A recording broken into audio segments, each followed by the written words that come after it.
அடுத்து வந்து chicken Chintamani. Okay, இதை நம்ம சாப்பிடுவோம். எவ்வளோ இருக்குப்பா. ஸோ இதோட ருசி எப்படி இருக்குன்னு பார்த்துருவோம். பள்ளிப்பாளையம் ஆல்மோஸ்ட் சூப்பர், உங்களுக்கு தெரியாது இது இல்லை.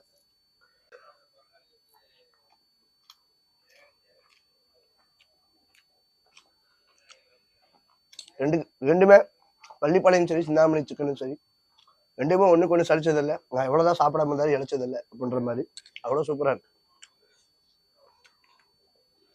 நாளெல்லாம் ஓடி ஆடி சம்பாதிக்கிறது எதுக்கு? இதுக்குதான் சாப்பிடுற.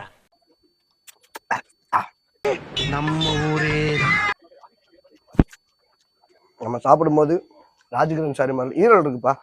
ஈரல் அடிபொலி வரும், அடிபொலி. அன்லிமிட்டட் சாப்பாடு தான், எவ்வளோ வேணால் வாங்கி சாப்பிடலாம்.